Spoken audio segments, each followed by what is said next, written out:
Hi, I'm Richard Atkinson. This video will discuss three of my favorite extended canonic passages in Haydn and Mozart quartets and symphonies. A canon is a musical piece or passage in which one part is imitated exactly by one or more other parts. The word canon itself means rule, and the imitating parts enter according to the rule of that particular canon, which can specify a certain time interval, harmonic interval, or contrapuntal device, such as inversion, augmentation, retrograde motion, or others. The first passage in this video is from the opening movement of Mozart's K499 Quartet in D major, also known as the Hofmeister Quartet. It opens with the following theme played by all four instruments in octaves.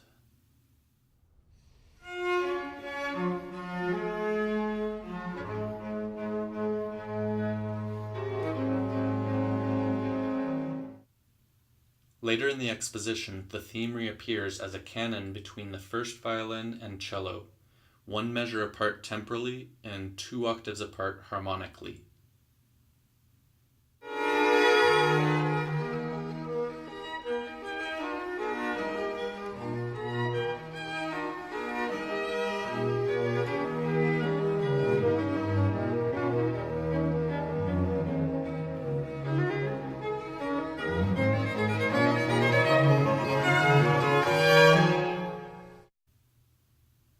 Just as an aside, before I show you the second example, I should mention that these passages are all canons that are nestled within the larger structures of the movements.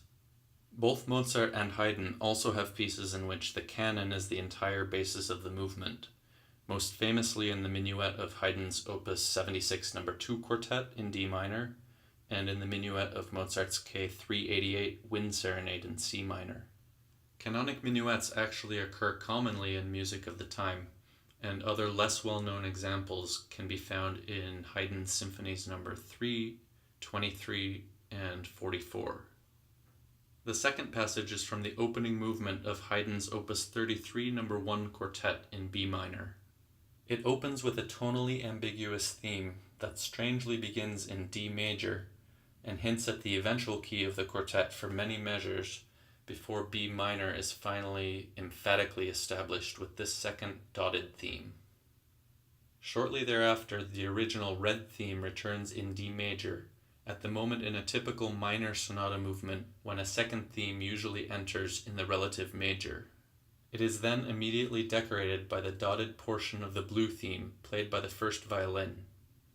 Now listen to this first portion of the movement.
Just as another interesting aside, nearly a decade later in his only other B minor quartet, Opus 64 No. 2, Haydn opens with the very same trick, beginning in the relative major before eventually settling on B minor.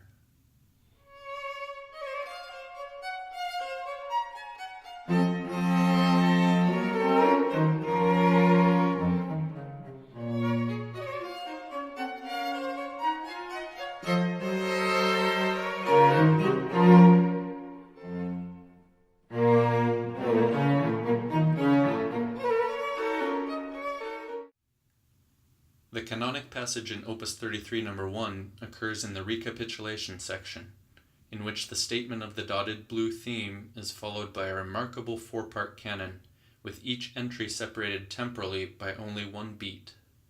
It enters first in the cello, then 2 octaves higher in the first violin, then 1 octave higher in the second violin, and then a 1/6 higher in the viola. The theme cycles twice through each instrument before the strict canon is broken by additional imitative statements of the theme and its variants to form a cadence.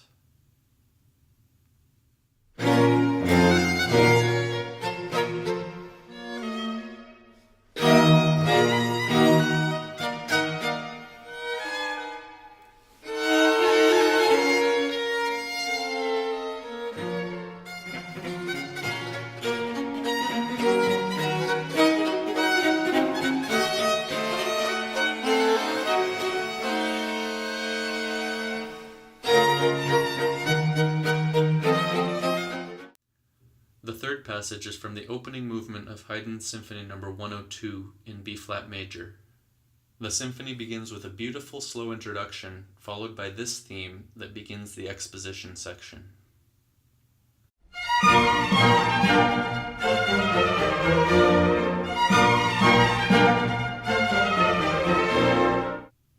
Later in the exposition, this theme, consisting of a downward leap followed by an upward scale, first appears in the first violins, with its inversion simultaneously played by the cellos.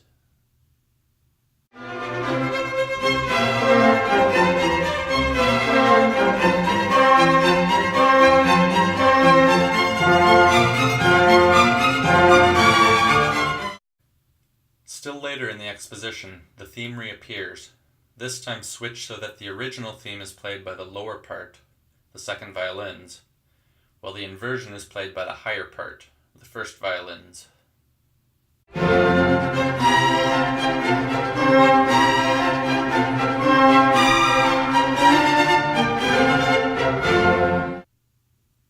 The extended canonic passage occurs in a fiery portion of the development section, and consists of 3-part imitation of the inverted theme, first entering in the first violins, then in the second violins, then in the cellos. The entries are separated by the temporal distance of 2 beats, and each entry is an octave lower than the preceding one. To simplify, I'll just show the strings, although the winds double all the parts, and eventually the violas also double the second violins. The canon itself lasts for the incredible duration of 24 measures, completely strict throughout, except briefly for just 2 measures in the second violin part, where only 2 notes are changed in order to avoid parallel octaves and fifths. In typical Haydnesque fashion, this intense bout of counterpoint is immediately followed by a whimsical change of mood as the cheerful first theme returns in the flute.